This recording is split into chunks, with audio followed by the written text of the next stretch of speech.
lakal hamdu kama yanbaghi li jalali wajhikal karim wa 'azimi sultanik.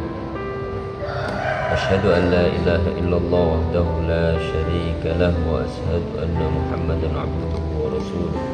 Allahumma salli wa sallim wa barik wa an'am ala sayyidil karim Muhammadin wa ala alihi wa ashabihi wa man tabi'ahum bi ihsanin ila yaumiddin. Bapak dan ibu-ibu keluarga besar Unit Profit Yayasan Amal Insan Mulia, yang saya banggakan, alhamdulillah, bersyukur, mari senantiasa kita panjatkan kepada Allah Subhanahu wa taala atas segala karunia yang hingga kesempatan siang hari ini masih Allah limpahkan dalam kehidupan kita. Salawat dan salam aturkan pada junjungan kita Nabi Agung Habibullah Muhammad sallallahu alaihi wasallam, kepada keluarga, sahabat dan seluruh kaum muslimin hingga akhir zaman. Bapak Ibu sekalian, ada mbak-mbaknya ya, calon ibu sama saja. Pada kesempatan siang hari ini, karena saya tidak diberi tema, saya ingin mengupas sedikit terkait dengan syukur dan sabar. Saya tertarik dengan tema ini karena mengingat apa yang Allah maklumatkan kepada kita semua sebagai umat manusia dalam surat Al-Asr itu. Wal 'asri innal insana lafi khusr. Sangat jelas Allah sampaikan bahwa sesungguhnya manusia dalam menjalani hidupnya itu merugi, tidak ada yang untung. Semua yang hidup ini, manusia yang hidup ini rugi, illal ladzina amanu, kecuali hanya orang-orang yang beriman. Ternyata dari sekian banyak manusia yang Allah ciptakan di muka bumi ini, tidak ada yang untung, semuanya merugi. Yang untung hanya satu golongan saja, yaitu orang-orang yang beriman. Satu ya. Sehingga dari ini kita mesti memahami bahwa tidak ada yang terpenting dalam kehidupan kita melebihi iman. Sehingga hal pertama yang harus kita pikirkan dalam kehidupan kita, yang utama kita pikirkan dalam kehidupan kita sebelum kita berpikir kebutuhan-kebutuhan kehidupan kita adalah masalah iman. Apakah iman ini ada pada diri kita, atau jangan-jangan selama ini kita tidak tahu, tidak peduli gitu. Apakah diri kita termasuk orang-orang yang beriman atau tidak?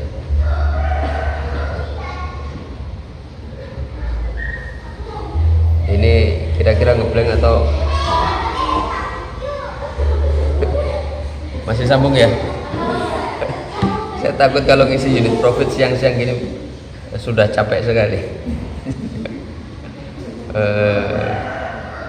Sehingga pikirannya ndak ngerti nih saya ngomong apa, jenengan berpikir apa. Kenapa? Ya makanya dari dulu saya senangnya kalau untuk unit profit itu sebenarnya dengan forum seperti ini, pembicaraannya justru dari jenengan semua.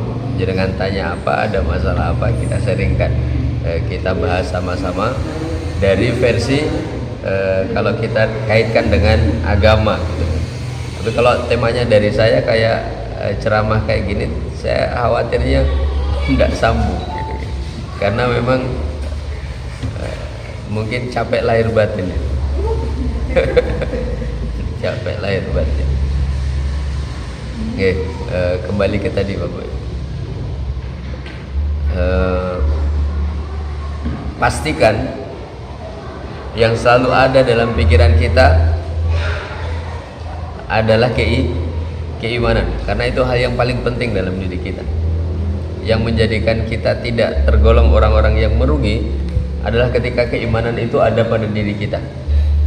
Seberapa kayanya kita, seberapa sukses karir kita, ketika iman tidak ada maka sia-sia semuanya itu. Seberapapun menderitanya kita di dunia ini, kalau iman masih ada, saya yakin tidak jadi menderita itu. Kalau iman ya, kalau iman tidak akan menderita, karena orang yang beriman seperti yang disebutkan oleh Nabi SAW, ajaban li amril mu'min, betapa menakjubkannya keadaan orang yang beriman. Apa yang menakjubkan bagi orang yang beriman? Lah, kalau kita lihat di surat Al-Asr tadi, ya jelas Allah sampaikan bahwa orang berimanlah yang tidak merugi dalam menjalani hidupnya. Selain orang beriman, seluruhnya merugi. Tapi dalam hadis ini Nabi sampaikan inna amrohu kullahu khair. Orang yang beriman itu semua sisi kehidupannya baik, tidak ada jeleknya. Jadi orang kaya baik, jadi orang miskin baik, jadi orang terkenal baik, jadi orang nggak ada yang kenal juga tetap baik bagi dirinya, baik keadaannya, nggak ada jelek-jeleknya. Sehingga Nabi takjub gitu, betapa menakjubkannya keadaan seorang mukmin karena semua sisi kehidupannya baik. Apa semua sisi kehidupan manusia itu apa? Kalau kita membayangkan apa yang Nabi sampaikan, inna kulla amro khair, semua sisi kehidupannya itu baik. Terus kita lihat bagaimana sisi kehidupan kita mungkin berat gitu ya, karena sisi kehidupan kita banyak. Sebagai suami mas ya, sebagai kepala keluarga, sebagai ibu rumah tangga, sebagai bagian dari anggota keluarga, sebagai anggota warga masyarakat, sebagai di sini salah seorang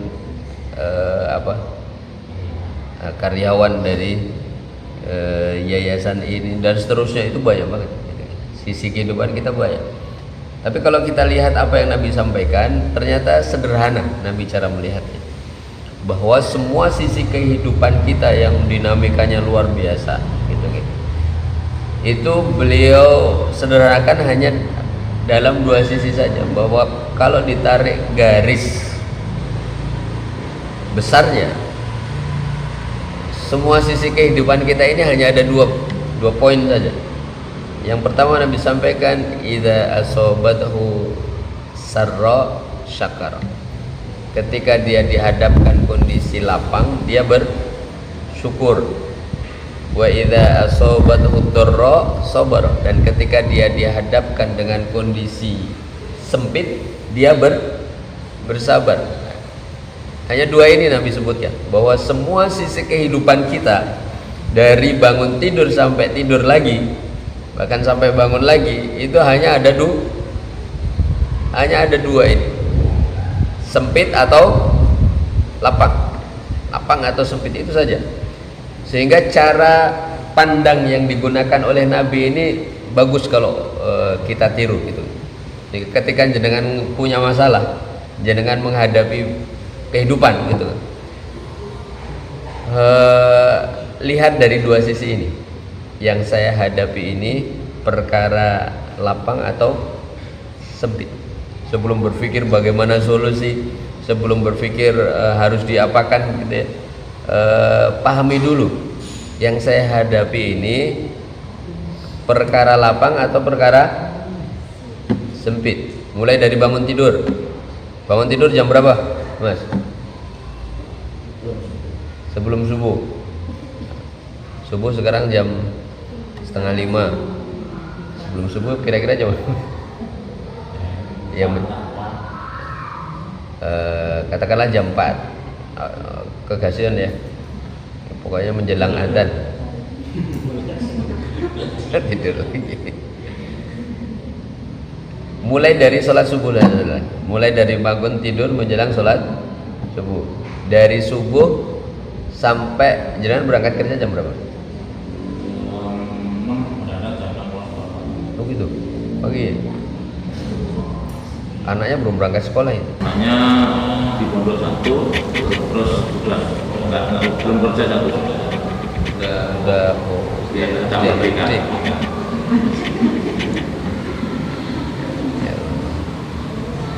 Coba dari subuh sampai sebelum berangkat kerja, kesibukan jenengan ngapain? Terus nyuci jemur. Baju. Iya. Baju istri, baju anak, baju saya. Tapi teladan. Istri kerja juga. Istri kerja. Bisa dimaklumi, bisa dipahami. Tapi luar biasa. Luar biasa. Jenengan lihat itu dari subuh, sholat subuh sampai jam 6 sebelum kerja. Itu bagi jenengan itu lapang atau sempit? Relatif. Bukan yang jenengan, kan masing-masing orang beda. Untuk jenengan, ukuran jenengan jam 5 sampai jam 6 itu sempit atau perkara lapang atau perkara sempit? Lapang. Perkara lapang. Sehingga jenengan leluasa untuk memilih aktivitas. Iya. Kalau lapang berarti cara menghadapinya dengan apa? Sabar. Walaupun ada yang ngomel-ngomelnya. Lapang kok ngomel-ngomel gimana? Supaya bisa saling posisinya masing-masing. Coba. Ini yang coba mari kita biasakan.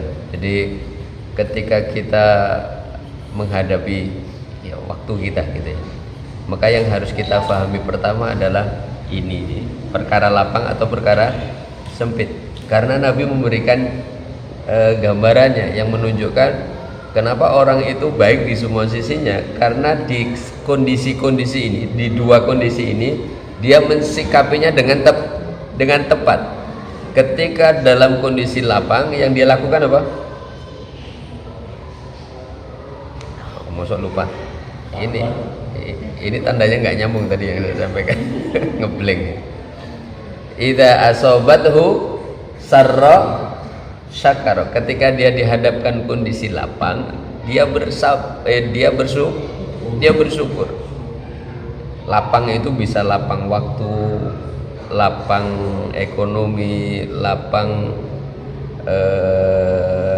aktivitas, sehingga dia leluasa untuk memilih aktivitas yang terbaik menurut dirinya dan seterusnya. Tidak punya masalah yang menekan kehidupannya dan seterusnya. Itu lapang. Dia bersyukur. Tapi ketika dihadapkan dalam kondisi sempit bisa sempit ekonominya, aja sedang punya banyak masalah, ada ya yang menjadikan dunia terasa sempit gitu. Ketika itu yang dihadapi, maka sikapnya adalah bersabar. Bapak Ibu sekalian, Nabi memberikan kita panduan melihat kehidupan kita ini dari dua sisi ini. Yang sedang saya hadapi ini lapang atau sempit. Karena ketika tahu posisi ya, ketika kita tahu posisi, oh ini lapang, maka kita akan bisa mensikapinya dengan tepat. Kalau lapang, cara mensikapinya gimana? Bersyukur. Kita punya waktu luang nih, berarti lapang atau sempit? Lapang. Lapang. Berarti cara memanfaatkan waktu luang ini adalah dengan bersyukur. Nah, gimana bersyukur atas waktu yang Allah berikan? Nah, kita bahas dalam pembahasan tentang syukur. Kemudian sabar. Ketika dihadapkan kondisi sempit itu ya penuh masalah, banyak tekanan, kekurangan dan seterusnya, ya kan? Itu sempit. Maka cara menanganinya adalah ketika kita ini saya dalam keadaan sempit ini, maka dia fokusnya adalah ke bagaimana mampu mensikapinya dengan sabar. Fokus ke situ, karena kalau tidak ada pertimbangan lapang atau sempit, syukur atau sabar, kita cenderung akan merespon keadaan itu sesuai dengan apa yang muncul dalam keinginan kita. Waktu lapang nih, tidak ada pertimbangan syukur, yang muncul apa? Tidur lagi ya gitu. Aduh enak, ayo masih ada waktu 1 jam kosong misalkan gitu. Ketika kita tidak ada dalam pikiran konsep sabar dan syukur, ini lapang atau sempit, maka kita akan ya ngerespon spontan saja. Enaknya ngapain ya? Nah, kalau ada temen, nah mungkin terus kemudian kolaborasi sama temen bikin acara gitu kan, apa ngerasani apa gitu kan. Karena memang tidak ada konsep ini untuk bersyukur atau bersabar. Itu itu yang nomor 2 ya. Berikutnya saya ingin lebih agak teknis terkait dengan masalah syukur. Masalah syukur. Bapak Ibu sekalian, Imam Ghazali menyampaikan bahwa syukur itu dibangun atas 3 hal, 3 unsur. Kalau orang mengaku bersyukur tapi 3 unsur ini tidak ada pada dirinya, maka sesungguhnya dia belum bersyukur. Nah, semoga dengan ini kita bisa mengevaluasi dan mulai membiasakan bersyukur yang benar, sehingga kita bisa termasuk orang-orang yang pandai bersyukur. Pertama, nikmat sekali gue. Bisa angop.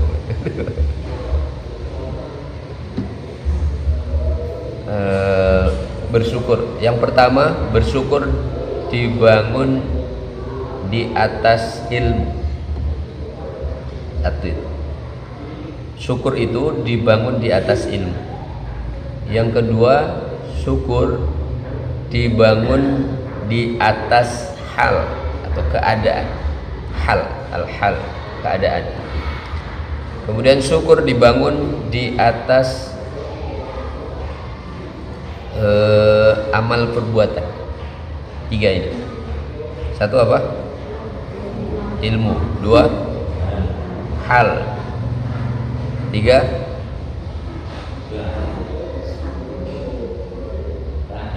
keadaan. Itu hal itu artinya keadaan. Yang ketiga apa? Amal perbuatan. Amal itu ya perbuatan. Bahasa Arabnya amal, artinya perbuatan. Kalau amal perbuatan berarti itu pengulangan kata sesungguhnya. Maknanya sama, antara amal dan perbuatan sama. 3 ini. Yang pertama, ilmu. Imam Ghazali menyampaikan bahwa ilmu yang mendasari terbangunnya rasa syukur ada 3. 1, ilmu tentang nikmat itu sendiri. Ilmu tentang nikmat itu sendiri. Seseorang untuk bisa bersyukur, dia mesti tahu jenis-jenis nikmat, sehingga ketika ada nikmat yang datang kepadanya, dia tahu bahwa ini adalah nikmat.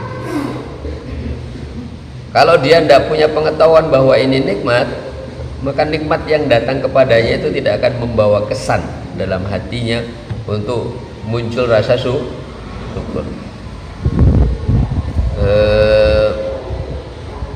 Yang ini paham enggak? Poin ini paham enggak? Paham betul? Bu, dapat uang 100.000 itu nikmat atau bukan? Demikir ojo jeru-jeru, simpel wae. Dapat uang 100.000 itu nikmat atau bukan?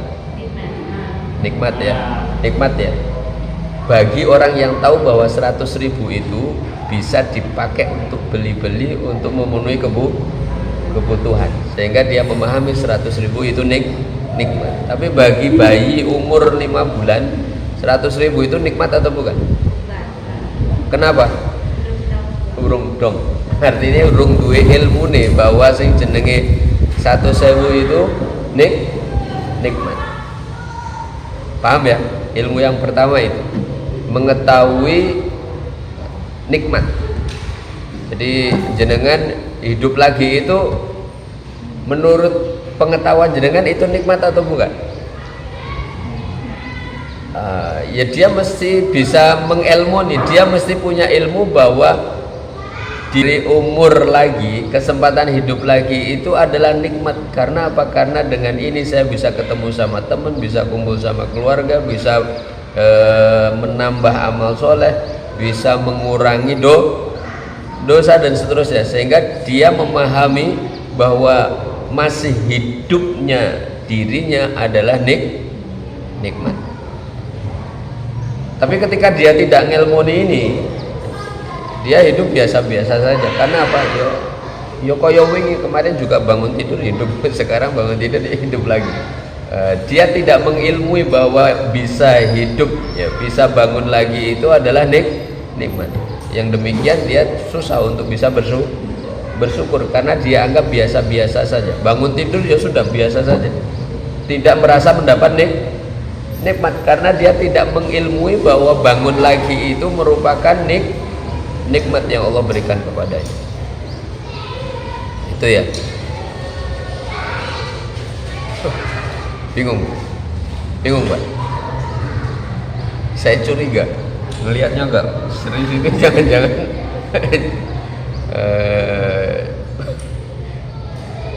jangan-jangan kamuflase gitu. Oh. Iya. Ilmu ya tentang nikmat. Jenengan ketika mengatakan alhamdulillah gitu ya. Alhamdulillah itu biasanya ungkapan apa? Bersyukur, rasa syukur kan? Alhamdulillah. Tapi ketika jenengan ditanya, begitu jenengan bilang alhamdulillah, terus saya tanya, alhamdulillah atas apa, Mbak? Misalkan. Terus jenengan bingung apa ya? Ya yang penting alhamdulillah. Itu berarti bukan bersyukur. Karena apa? Tidak tahu nikmat apa yang sedang dia syukuri. Paham ya? Jadi orang bersyukur mesti jelas atas nikmat apa dia bersyukur. Itu makna ilmu yang pertama. Kemudian yang kedua, tahu bahwa nikmat itu ada pada dirinya, ada kaitannya nikmat itu terhadap dirinya. Dapat 100.000 tadi kan nikmat ya kan? Kita sudah ngerti secara ilmu, ngerti. Tapi kita cuman dengar bahwa ada teman dapat 100.000, kitanya nggak dapat. Ya, kita cuman dengar teman dapat 100.000. 100.000 yang didapat teman ini ada kaitannya sama kita enggak? Ada pengaruhnya ke kita enggak? Ya kita enggak bisa bersyukur. Pasti mulai kancaku. Saya cuman denger tok gitu ya. Cuman melihat teman saya dikasih 100.000. Artinya yang ilmu yang kedua, dia tahu bahwa nikmat itu dia dapatkan. Dia nompo aku dikai 1.000. Itu ilmu yang kedua. Paham ya?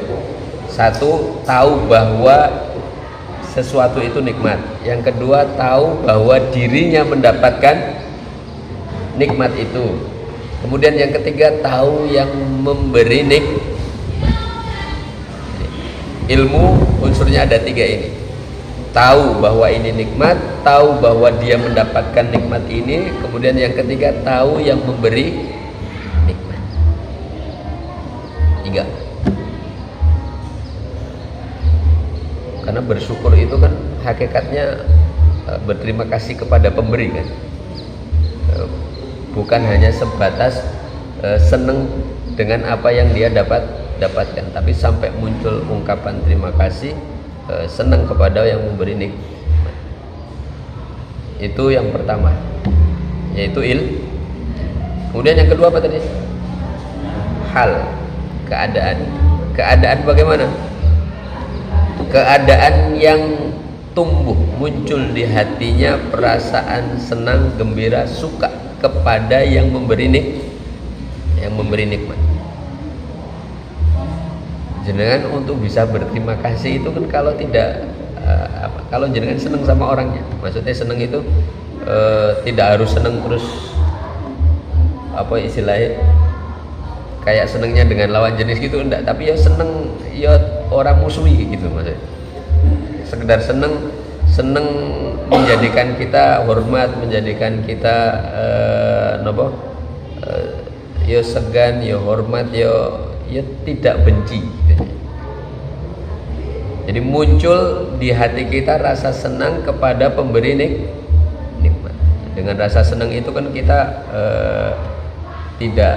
tidak berat hati untuk tersenyum, tidak berat hati untuk menyapa, tidak berat hati untuk melakukan kebaikan terhadap orang tersebut.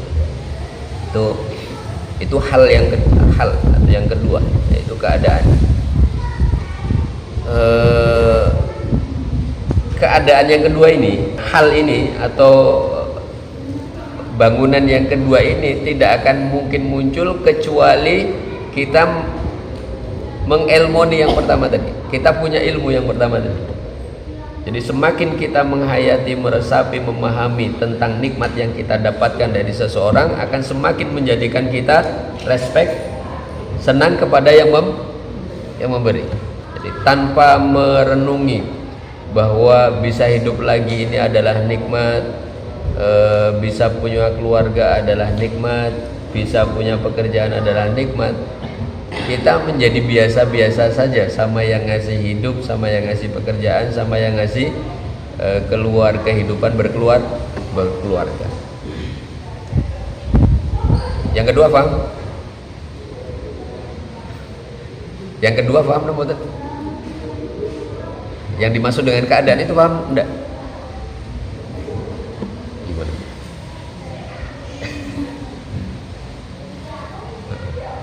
Diterangkan anteng, ditanya yuk anteng, itu bingung saya. Jenengan demen gitu. Coba paham yang kedua ya? Jenengan kalau dikasih itu, jenengan sama yang ngasih seneng. Itu yang maksudnya yang kedua. Artinya muncul rasa senang kepada yang memberi. Kalau senangnya jenengan hanya sampai pada hadiah yang jenengan dapatkan, orang seneng karo sing ngekei, itu belum membentuk rasa syukur. Ming seneng le nampa ning wegah karo sing ngekei, tetep sengit misalkan. itu ndak akan mungkin menjadikan jenengan bersyukur. Barangnya ditompo karena rumangsa butuh, ning karo sing ngekei tetep sengit misalkan. Bapak Ibu kita tetep sebel. Ndak ada ininya, itu ndak mungkin jenengan bersyukur. Ya, ndak mungkin bersyukur. Kemudian yang ketiga,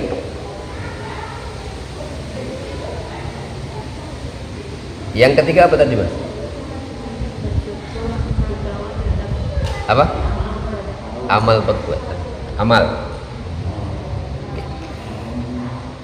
Ketika sudah mulai muncul di hati kita rasa senang, ya, cinta kepada yang memberi nikmat, maka yang akan muncul berikutnya adalah tampak dalam perilaku kita. Kita pasti akan berhati-hati dalam bersikap, dalam berbuat.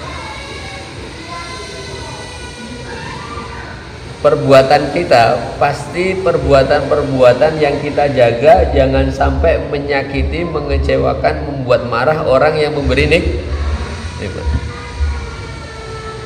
Begitu napa boten?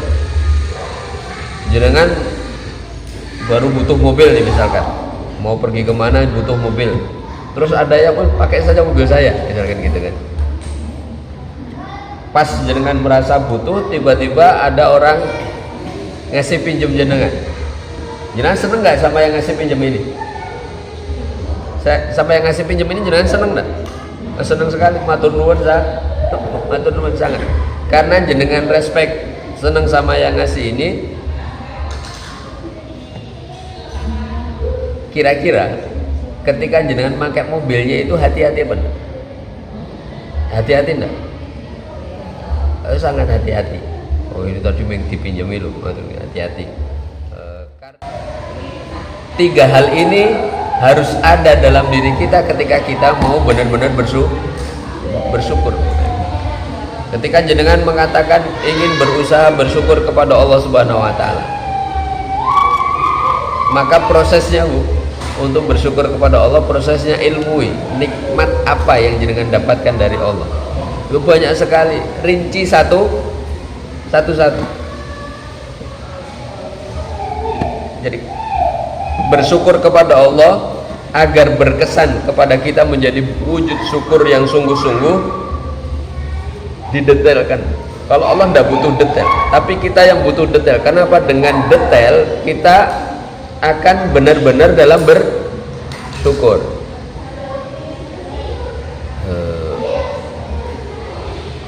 Jangan pokoknya alhamdulillah bersyukur sekali. Nikmat yang Allah kasih kepada kita banyak sekali. Tidak bisa menyebutnya. Kemudian yang kedua adalah masalah sabar itu simpelnya, sabar itu tabat, teguh di atas jalan di mana kita sedang menempuh, teguh di atas jalan yang kita tempuh, tabat, tidak menyerah, tidak ngelopro dan seterusnya. Dan Imam Ghazali menyampaikan ada 3 keadaan. Sabar itu ada dalam 3 keadaan. Ya. Sabar itu ada dalam 3 keadaan. Yang pertama sabar dalam mentaati Allah Subhanahu wa taala. Sabar dalam mentaati perintah Allah. Sabar dalam menjalankan perintah Allah Subhanahu wa taala. Itu yang pertama.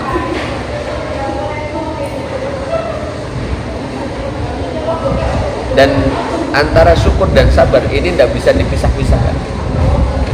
Karena dalam bersyukur dituntut kesabaran. Dan untuk bisa bersabar kita butuh mampu bersyukur. Karena jenengan akan kuat itu kalau merasakan bahwa ini bagian dari nikmat yang Allah berikan. Orang bisa ridho dengan takdir Allah itu ketika menemukan titik syukurnya. Paham ya? Kayak gitu. Misalkan jenengan takdirnya tidak punya apa-apa, dalam kesulitan yang tidak ada yang lebih sulit dari jenengan, ya. Tapi ketika jenengan mampu menemukan, ya Allah, saya ridho jadi orang miskin, saya ridho menjadi orang yang dihina di masyarakat, saya ridho menjadi orang yang disepelekan orang, tapi saya bersyukur, ya Allah, Engkau tetapkan saya menjadi orang yang punya iman. Karena apa? Dia bisa memahami bahwa iman ini adalah karunia terbesar yang dengan inilah dia akan mulia di sisi Allah.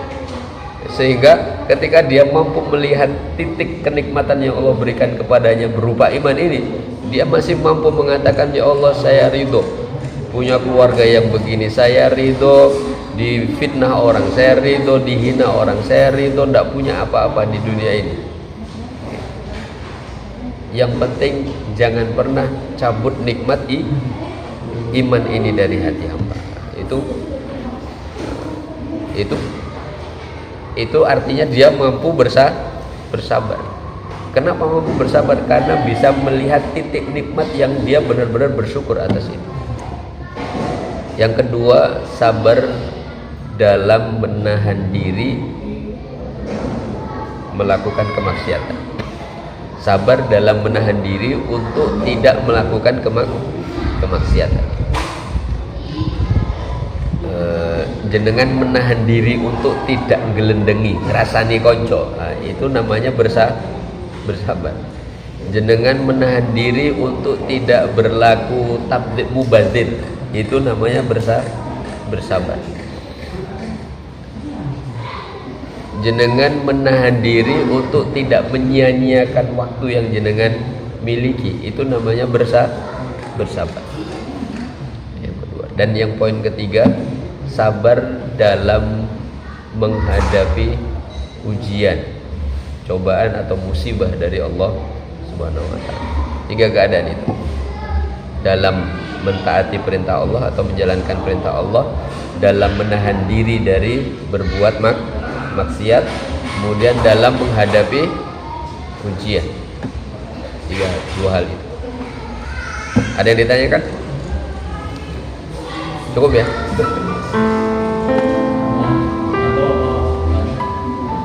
Bergantian tempat. Kalau sudah dirasa cukup, saya cukupkan. Semoga Allah benar-benar senantiasa mengkaruniakan kita hidayah dan taufiknya, sehingga apa yang Allah tunjukkan berupa iman, berupa syukur dan sabar benar-benar mampu kita amalkan dalam kehidupan kita. Banyak kurang salah mohon maaf. Assalamualaikum warahmatullahi wabarakatuh.